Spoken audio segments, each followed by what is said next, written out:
was that whole idea, the whole concept of flexibility is the key to air power. Well, flexibility is also the key to information power. If we're not able to kind of flex around those things and work with one another hand in hand within the intelligence and operations communities, we're not going to be able to carry out information operations the way that we need to carry those out. As a reminder to listeners, all topics discussed are unclassified, and views expressed by guests or hosts are not necessarily the position of the United States Air Force or the Department of Defense. Welcome back to the Deciphering Doctrine podcast. My name is Captain Sharon Kashev. And I'm Captain VJ Peoples. And we will be your hosts as we interview our guest, Dr. Josh Zipper, to discuss the concept of Agile Combat Employment through the lens of information operations. Dr. Zipper, welcome to the podcast. Please tell us a little bit about yourself. All right, thanks so much for having me today. I've been really looking forward to this. I love talking about information operations, about all the things that surround it, especially in the cyber warfare realm. But I'm a professor of cyber warfare studies over at Air Command and Staff College. And this year we just started our cyber specialization, which is consists of 2 tracks. I run the operational track, which consists of 2 courses, Cyber ISR and Cyber Electromagnetic Warfare. And Dr. C.J. Horn runs the other track, which is a strategic track, which is a 2-term elective on strategic cyber warfare. But over the last several years, I've been here at Maxwell Air Force Base. Last 3 or so years, before I was at Air Command and Staff College, I was at the Air Force Cyber College and developed a bunch of courses over there, a couple of the ones already mentioned. Before that, for about 9 years, I was over at the LeMay Center. So I got to know a lot about Doctrine, got to know a lot of the folks who did Doctrine there, actually wrote the Doctrine and worked with them.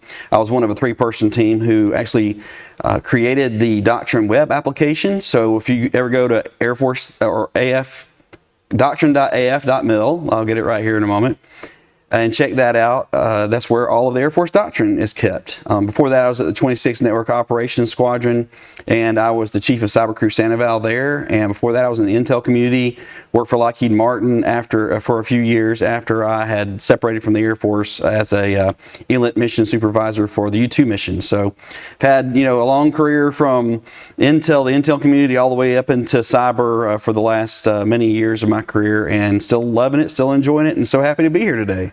Great. Glad to have you. So, Dr. Zipper, what is information operations? So information operations really revolves around actually using information to influence operations in the information environment and also in the operational environment. And it's important to understand that the information environment is not distinct from the operational environment. It's a part of it. So the two really work together hand in hand to influence how commanders on our adversary commanders actually make their decisions, influence their decision cycle to try to slow that decision cycle down and simultaneously speed up our own decision cycle so that we can essentially out-decide our adversaries in the information environment and in the operational environment. So that kind of gives you a little bit of background, a good place, maybe foundation to start from. Awesome. So Dr. Zipper, we talk a lot about ACE, and we look at ACE as a proactive and reactive operational scheme of maneuver executed within the threat timelines to increase survivability while generating combat power. Now, what would a good IO campaign be in regards to the ACE construct? So much of it, again, like you said, as far as Agile Combat Employment is concerned, is about survivability. It's about being able to continue operations in difficult situations. And information operations really comes down to, partly it can be a support activity, so ensuring that all the communication lines are open, ensuring that we have sustainability, and so having resiliency is extremely important in information operations and for ensuring that Agile Combat Employment can be actually carried out.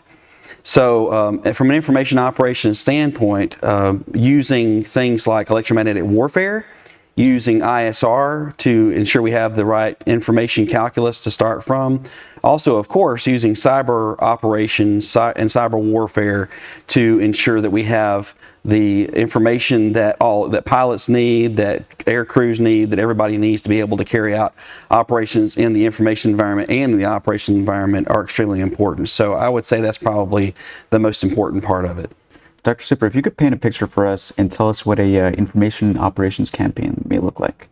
Absolutely, Sharon. Yeah, this is kind of one of my favorite parts. Whenever I lecture, I like to talk about and give some different vignettes of different kinds of information operations that have occurred in the real world. And one of my favorites, what I sort of call the pièce de résistance, is an operation that was carried out by Israel and Syria. It's called Operation Orchard.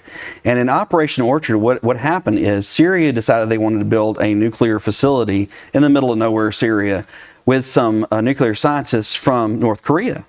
And so they set about their work back around 2006, 2007 timeframe. Well, Israel and Syria aren't really friends, and so Israel is always keeping tabs on what Syria is doing. And through their great intel collection, they were able to figure out, okay, Syria is starting to build this nuclear facility, and they started surrounding it with IADs and all these different things. So then they began to collect in the electromagnetic spectrum all these different things and try to put together a picture of just what the IAD system looked like. So already you have a couple of information-related capabilities right off the start. You have intel collection going on that's telling them what's going on there, and then you have information in the electromagnetic spectrum, collection through ISR for that, and putting that picture together. So after they started putting all of that stuff together, they decided, well, how are we going to get in there without this IAD sensing us so that we can go in and bomb? What they decided to do is implant a cyber malware into the IADs around that facility. So they were able, by some fashion, I don't know if they had someone actually take it in there and plug it in or whatever it may be, but they were able to get a worm into their IAD system, which propagated itself through and essentially made it look like there was nothing on the radar scopes when these Israeli F-15s flew in there, cratered everything, and then flew back home with complete impunity, which leaves that information operations flavor of, hey, we can come in, we can do what we want without with impunity, complete impunity, get back home and be free and clear. And I think Syria probably will remember that, and North Korea, for that matter, will remember that for quite a long time. That's a great example. And for the people that don't know what IADS is, it's Integrated Air Defense System. And then that makes me happy because that's a perfect integration of intelligence and information operations. So great example, sir. Thank you. With respect to ACE, and you mentioned ISR, how important is a PACE plan? Oh yeah, very, very important. And I'd say a PACE plan is even more important whenever you're talking about sustaining communications, sustaining information traffic, especially within a wartime scenario or operational scenario. PACE meaning, obviously, for those who don't know this, the primary, alternate, contingency, and emergency methods of actually sustaining operations. So if my primary communications channels, say from a cyber perspective, are diminished, then I need to have an alternate pathway to follow. And a lot of that is built into networks, alternate routes, alternate routers, alternate pathways, gateways are set up, different things like that.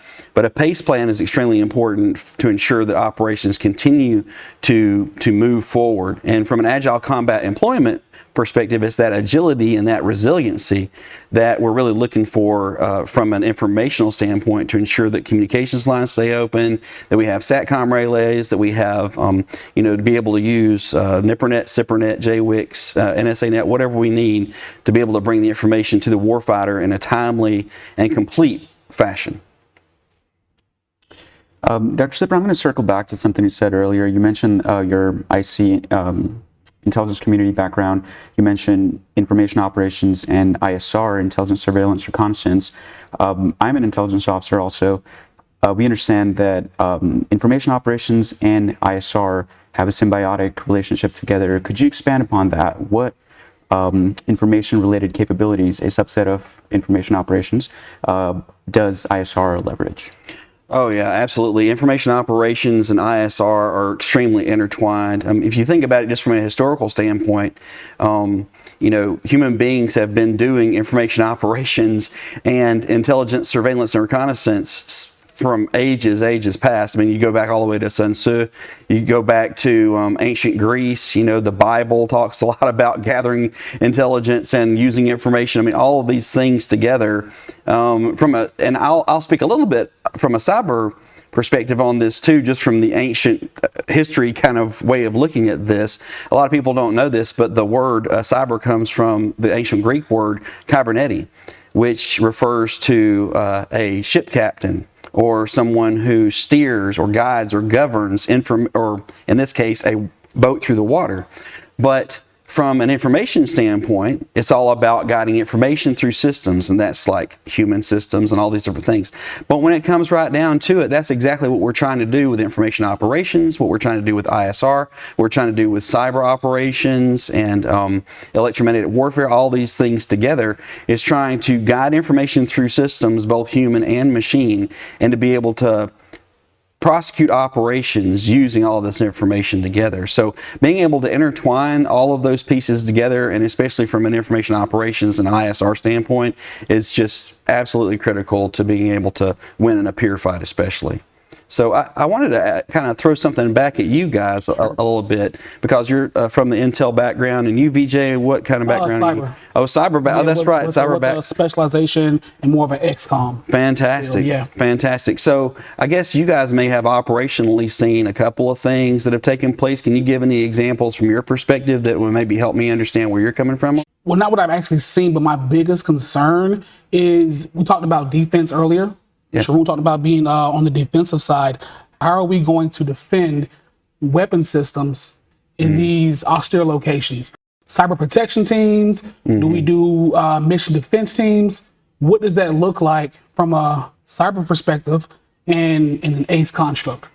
I will say, and I know that you're probably very familiar with this, VJ, and you too probably, Sharon, the idea of defending forward and persistent engagement and hunt forward type activities. Right. And it's extremely important to have CPTs and MDTs and things like that are in positions where they can look into sort of next door networks to our adversaries. And it's really interesting right now, especially with operations we're seeing in Ukraine, that over the last 4, 5, 6 years, ever since the whole Crimean conflict, so much of what Ukraine and the U.S. and Europe writ large has learned from those activities have allowed us now to actually be more present within networks that are closer to Russia, learn more about their network activities, gather more information about that, and be able to turn that around and use what we've learned. Especially Ukraine has been able to use what they've learned against Russia within the current conflict. And I think that's going to be very important from a Chinese perspective as well, to ensure that we're staying on top of that we're staying in, close by networks, maybe around Japan, South Korea, Taiwan, Australia, anywhere over in that area where China may be trying to push their own presence, and then learning from that and being able to have a better decision-making calculus going into a peer fight in the information environment and operational environment in the future. So, yeah, appreciate that question. It's awesome. Thank you. Dr. Sipper, you mentioned that redundancy and resilience gets us agility in the ACE construct. What other information operations related or information related capabilities also are ACE enablers? Oh, well, absolutely. Electromagnetic warfare. I would start with that one, and the electromagnetic spectrum just as a whole. Because you think about the A2AD, and that's anti-access area denial for the uninitiated, capabilities that China and Russia as well have, but China especially. If you were to look at the range rings of their radar systems, early warning and otherwise, on a map, you'd see that some of those range rings reach almost to Australia. I mean, it's just an enormous area. They have built islands off the coast where they have put radar systems to give extra early warning, capabilities to incoming air and sea assets. It's just astounding. It's amazing. And if we're going to, get deeply into the electromagnetic warfare side of that, of course, that's dependent upon intelligence. ISR, you have to collect all those RF signals and all the other parametrics that you need from an ELINT standpoint to be able to fight in the electromagnetic spectrum and use electromagnetic warfare. And then, of course, electromagnetic warfare is also conjoined with cyber operations, because if you don't have your operational network set up to be able to actually access the data and database databases to be able to do good electromagnetic warfare, to be able to update pods on aircraft that do EW, or on ships for that matter, from the electromagnetic warfare information repository, or EWARE, and other resources that are out there that are used in those ways, then you're not going to be able to do electromagnetic warfare, which means you're going to lose out in the information space as well. So it's all so tied together. You can see how it's just woven into this pattern that you almost can't break apart, because if you keep those things siloed, then you're not going to be able to operate against a peer adversary like China or Russia, and even some rising near-peer adversaries like Iran and North Korea, who are working hard to improve their A2AD capabilities and their operations in the information environment and operational environment. Definitely. And I just want to add to that at the heart of this is our human capital, our workforce, our multi-capable airmen that need to be trained and equipped to basically cater to or go act against these next gen or next level threats. Absolutely. And that's a really good point, Shroon, because you think about when you start to talk about information-related capabilities and different ways of using information, and especially if you look at the 16th Air Force and the way they're doing operations there across the board. 16th Air Force basically came from combining 24th and 25th Air Force, so cyber and ISR, into 16th Air Force, and then including things like information operations, electromagnetic warfare, weather operations, public affairs, all these pieces together. But the thing is, if I am someone who is in ISR, it's probably important for me to have some knowledge, at least, of the basics of cyber operations and electromagnetic warfare and weather, all of these different pieces. So it's becoming even more important for us to have multi-capable airmen within the scheme of maneuver for information operations and information, related capabilities, bringing all those pieces together, cross-flowing those and bringing them into a confluence to where we can do operations in the information environment and operational environments in ways that we haven't done in the past, and doing it in creative ways that outsmarts our adversaries. Dr. Sipper, with ISR or Intel working so closely with cyber, do you see there being a conflict with Title 10 and Title 50? I know Title 10 is more so like DOD, and Title 50 is more so ISR Intel community. Do you see there being a conflict if we were actually downrange in the fight? Before I talk about that, though, let me explain a little bit about what the difference between Title 10 and Title 50. Title 10 is essentially the operations piece of what the military is trying to do across the board. And in the past, so much of operations has been wrapped up in those law sets and things of that sort. The Title 50 side is usually more along the lines of what our intelligence collectors do. Who they can collect from, especially in foreign entities versus U.S. persons and things of that sort.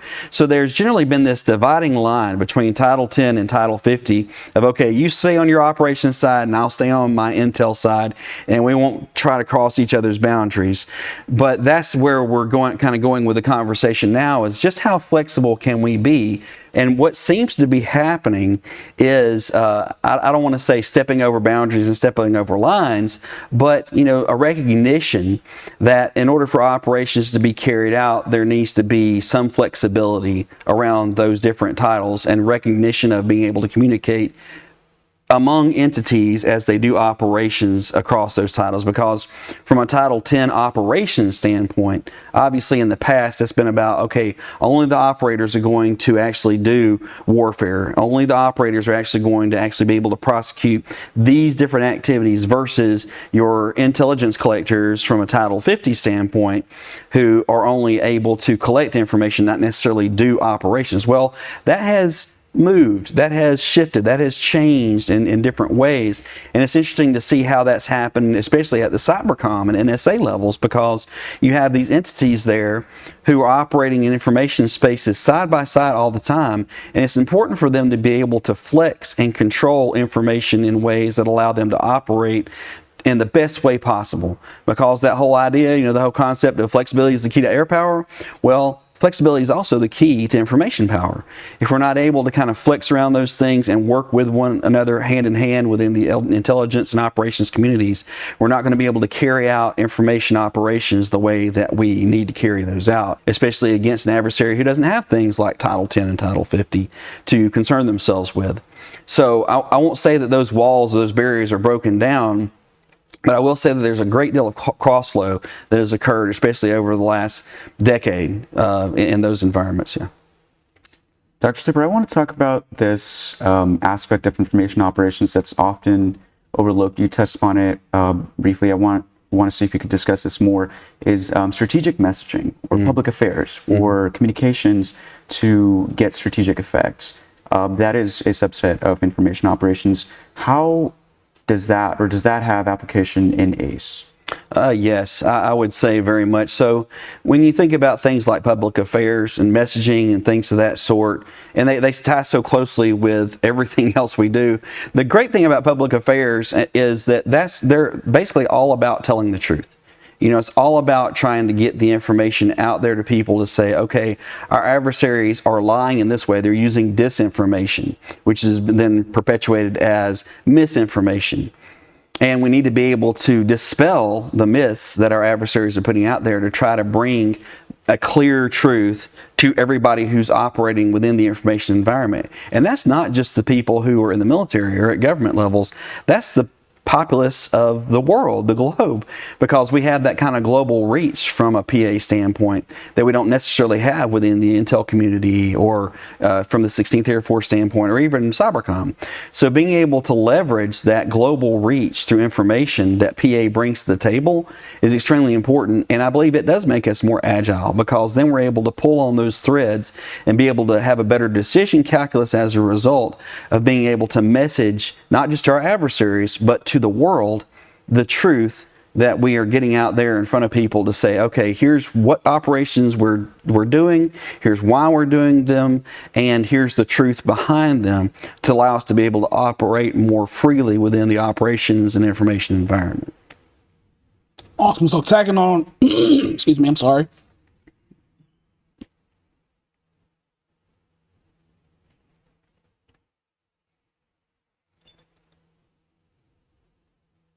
Speaking on public affairs, is social media a dimension of I/O that the U.S. has exploited?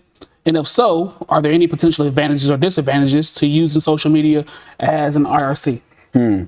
Yeah, social media, that's a really interesting topic because social media is, in the human psyche is still kind of this developing, I don't want to call it a monster, but this thing, that we're trying to still wrap our minds around and still trying to function around because it shifts and changes all the time.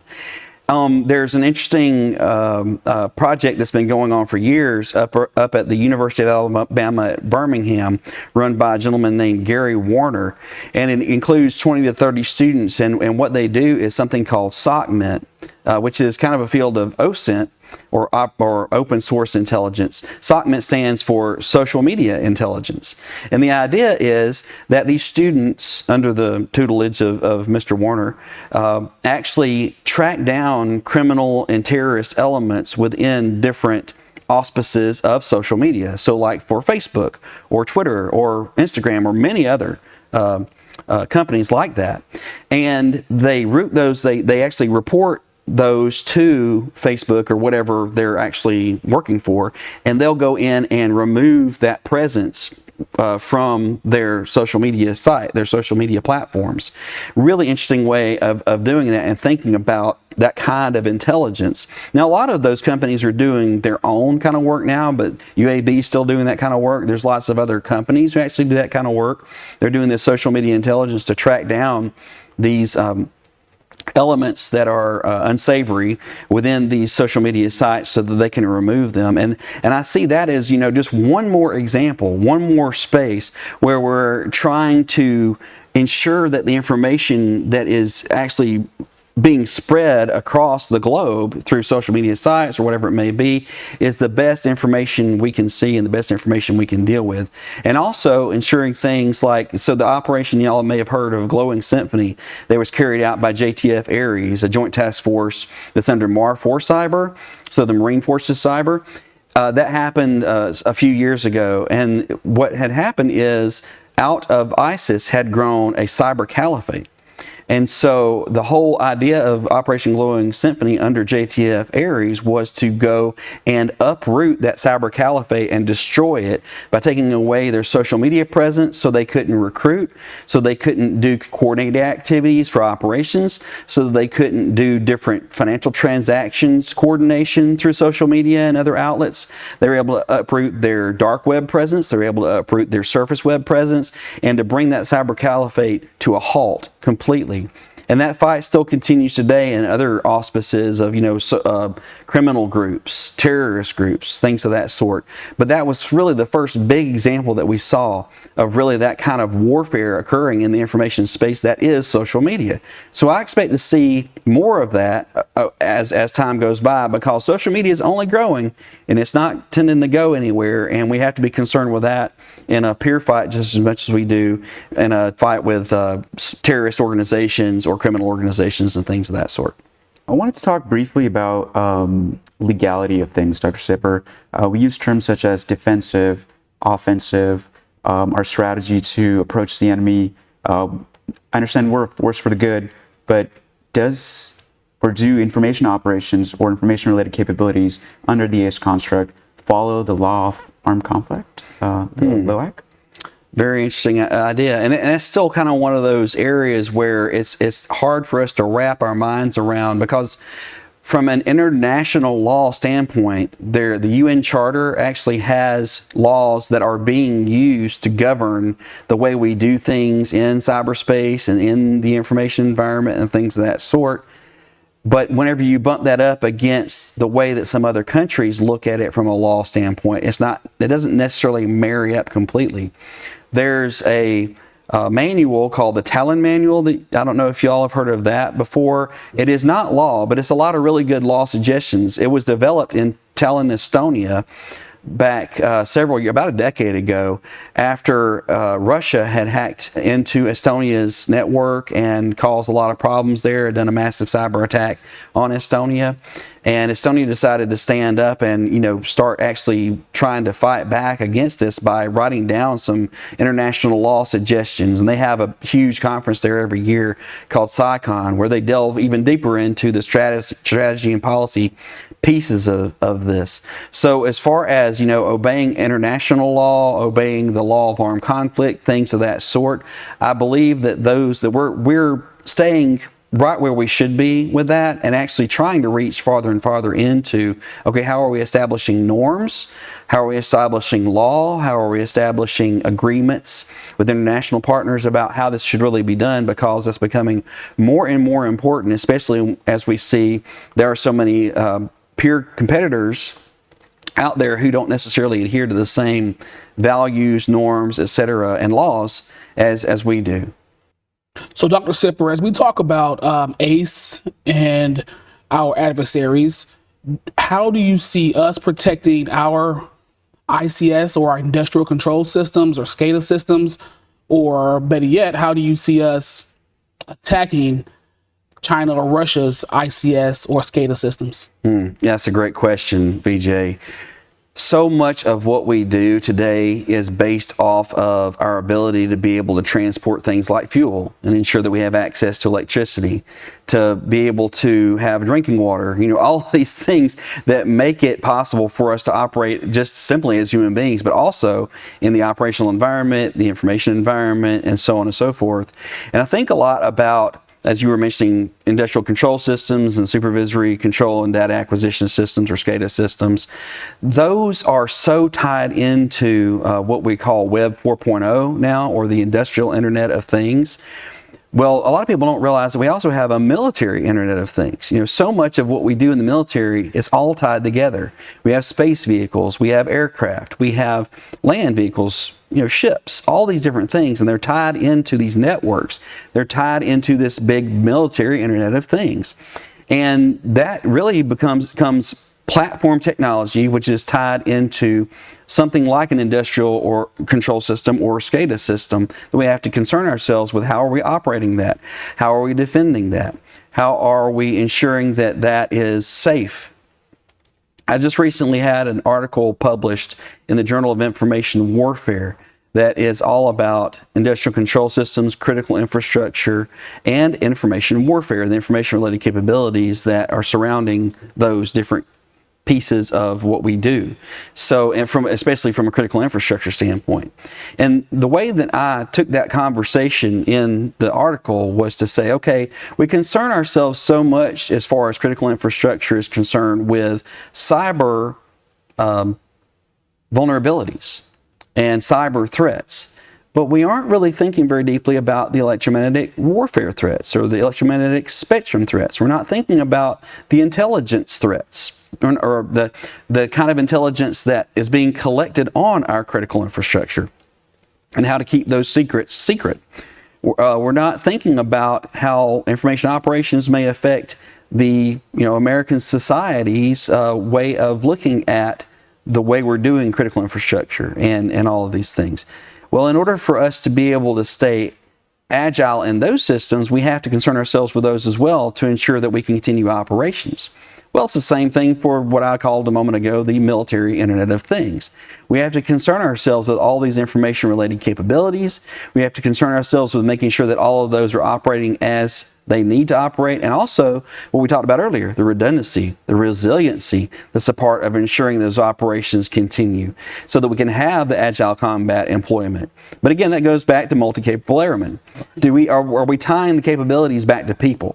Are we operating not just in the information spaces technically, but also cognitively to ensure that our multi-capable airmen are able to operate and interoperate across the information space to ensure we have continuity of operation and agile combat employment and have the resiliency and redundancy that are absolutely critical in order for us to continue information or operations in the information environment and the operational environment. Yeah, that's awesome, Dr. Sipper. I didn't mean to cut you off because you're spinning gold, but it's kind of scary when you think about ICS and SCADA systems and those being attacked. Let's say, for example, if we're on a forward operating base, yes, or I think as Doctrine says, a FOS, a forward operating site. Yes. If one of the ICS or SCADA systems is attacked, I don't know if you've seen the movie Die Hard 4 when they had the fire sale. And a lot of people. Right, everything must go. So it's kind of scary. And like in regards to multi-capable airmen, how do we train airmen who haven't dealt with defending ICS or SCADA systems? How do we train those kind of airmen? Yeah, and I think a lot of that comes down to having them get the hands-on education and training that you absolutely have to do that, but also, making sure that we're flexible enough so that we can teach them the things they need. I mean, every airman is going to need to specialize in something, but they need to know, like I said a while ago, something about the other pieces of this, right. and also about how we turn that around on our adversaries.